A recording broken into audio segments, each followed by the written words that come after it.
In this episode, we start with the difference between symmetric and asymmetric encryption, because this is one of the core ideas that makes modern secure communication possible.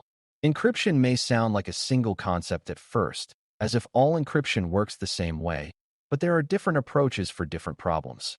Symmetric encryption is usually used when speed matters and both sides already have, or can safely receive, the same secret key. Asymmetric encryption is used when trust, identity, and secure key exchange are harder problems, especially when two parties do not already share a secret. You do not need to become a mathematician to understand this topic. What you need is a clear mental picture of what each approach is good at, what problem each one solves, and why real systems often use them together instead of choosing only one. Before we continue, a quick note. This audio course is part of our companion study series. The first book is a detailed study guide that explains the exam and helps you prepare for it with confidence. The second is a Kindle-only ebook with 1,000 flashcards you can use on your mobile device or Kindle for quick review. You can find both at Cyber.Me in the Bare Metal Study Guide series. Encryption is about protecting information so that someone who does not have the proper key cannot read it in a useful form. Plain information is readable. Encrypted information is transformed into a protected form that should look meaningless without the right key. The key is the special value used in the encryption and decryption process. If the key is protected, the encrypted information can remain private even if someone sees the protected data. If the key is exposed, the protection may fail. That is why encryption is never only about the algorithm. It is also about key management. You can have strong encryption in theory and weak protection in practice if the keys are stored poorly, shared carelessly, or reused in risky ways. As you study this area, keep asking who has the key, how the key is shared, and what happens if the key is lost or stolen. Symmetric encryption uses the same secret key to encrypt and decrypt information. The word symmetric points to that shared design. Both sides need the same key. If you encrypt a file with a symmetric key, you need that same key to decrypt the file later. If two systems communicate using symmetric encryption, both systems need access to the same secret key for that protected conversation. The main advantage is speed. Symmetric encryption is efficient and works well for large amounts of data.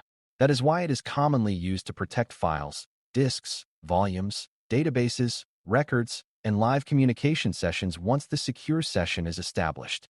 When a system needs to encrypt a lot of data quickly, symmetric encryption is usually the practical choice.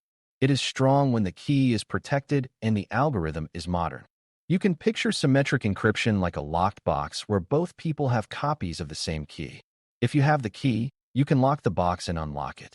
If someone else has the same key, that person can do the same thing. This is convenient when the right people already have the key and can keep it safe. It becomes risky when the key has to be shared with someone new. If the key is sent over an unsafe channel, someone may copy it. If too many people or systems have the same key, it becomes harder to control. If one copy is exposed, every protected item that depends on that key may be at risk. Symmetric encryption is powerful, but it depends heavily on protecting the shared secret. The encryption may be fast, but key distribution can be the hard part. File encryption is a straightforward place to see symmetric encryption at work. If you encrypt a document, archive, or backup file, the system may use a symmetric key because it needs to protect the content efficiently. Full disk encryption and volume encryption also rely on fast encryption because the system may need to read and write data constantly while you use the device. Database encryption may protect large collections of information, and record-level encryption may protect specific sensitive values. In all these cases, speed matters because the protected data may be large or frequently accessed. But the same question always returns: where is the key, and who can use it? If a laptop drive is encrypted but the recovery key is stored carelessly, the protection is weaker. If a database is encrypted but the application has broad access to the key becomes a major target.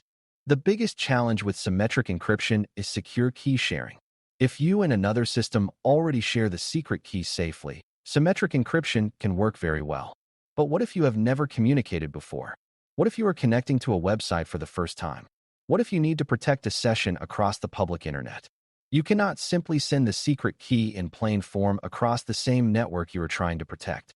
Anyone watching the traffic could capture it and then decrypt the conversation. This is the problem that pushes you toward asymmetric methods. Symmetric encryption is excellent for protecting data after the key is established, but it does not solve every trust problem by itself. It needs a safe way to create, exchange, or protect the shared key. Asymmetric encryption uses a key pair instead of one shared secret key. The pair includes a public key and a private key. The public key can be shared with others. The private key must be protected by its owner. These two keys are mathematically related, but they are not the same, and one should not allow someone to easily discover the other. This design changes the key sharing problem. If someone wants to send protected information to the private key holder, the public key can be used as part of that process without exposing the private key.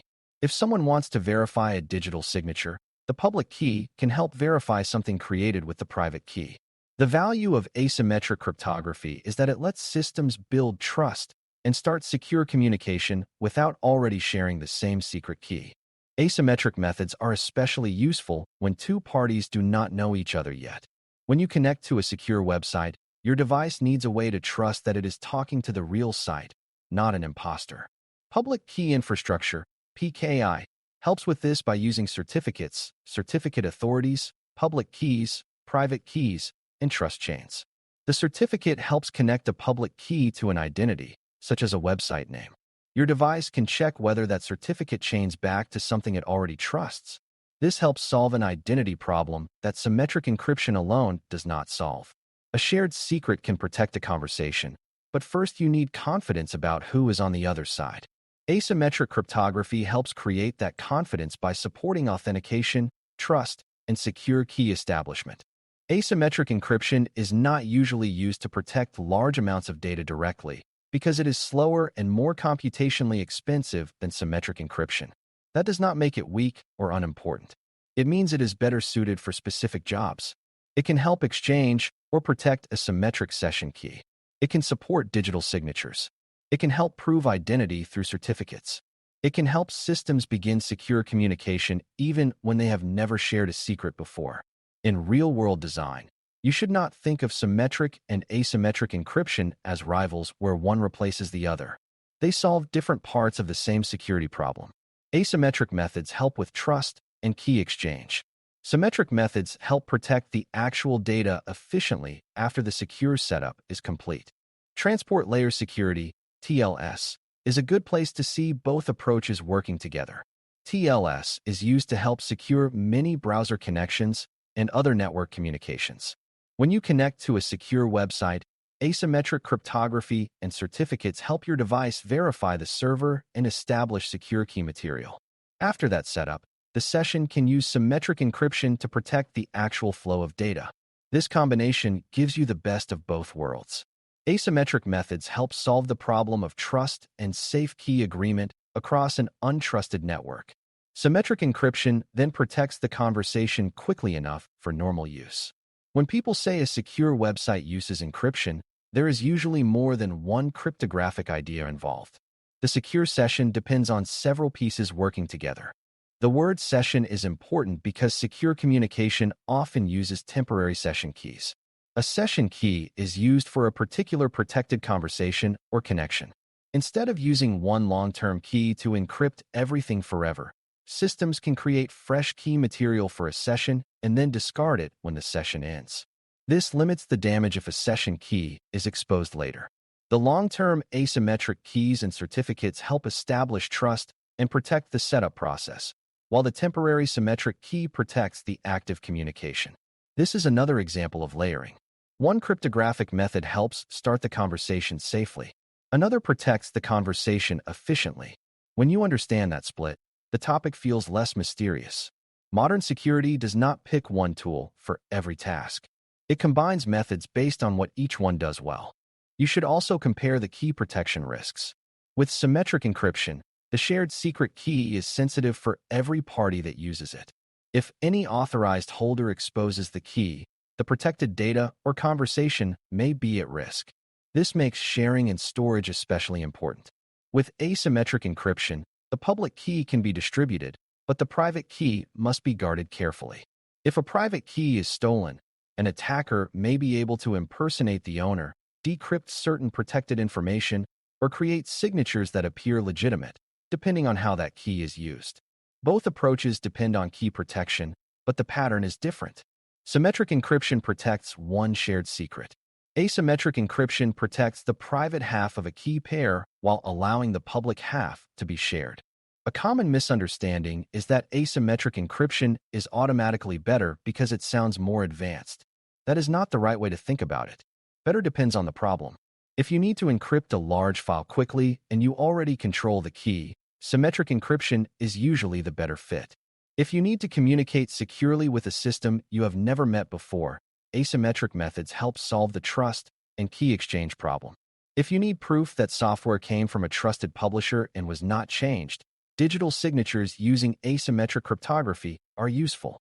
If you need to protect an active web session efficiently, symmetric encryption is likely doing most of the bulk data protection. Security is about choosing the right method for the job, not choosing the term that sounds strongest. For exam scenarios, listen for the purpose being described. If the question emphasizes speed, bulk data protection, file encryption, disk encryption, database encryption, or an already shared secret, symmetric encryption is probably involved. If the question emphasizes public and private keys, certificates, digital signatures, identity verification, secure communication between strangers, or key exchange, asymmetric cryptography is probably involved. If the question describes a secure web session, the answer may involve both, because TLS uses asymmetric ideas to establish trust and symmetric encryption to protect the session efficiently. Do not let the wording pull you into memorizing fragments. Ask what problem is being solved. Is the problem protecting a lot of data quickly, or is the problem safely establishing trust and keys across an untrusted environment? The conclusion is that symmetric and asymmetric encryption are partners in modern security. Symmetric encryption uses one shared secret key and is valued for speed, efficiency, and protecting large amounts of data. Asymmetric encryption uses a public and private key pair and is valued for trust, identity, digital signatures, and secure key exchange. Symmetric encryption is common in file encryption, disk encryption, database protection, and active secure sessions. Asymmetric cryptography helps strangers communicate safely by allowing trust to be checked before a shared session key is used. TLS shows how the two approaches can work together in a practical way. As you continue studying cryptography, keep the distinction simple in your mind. Symmetric means same secret key and fast data protection. Asymmetric means key pair, public trust, and safer ways to begin secure communication. Thanks for listening. For more audio courses, daily newsletters, and more, please visit DailyCyber.News.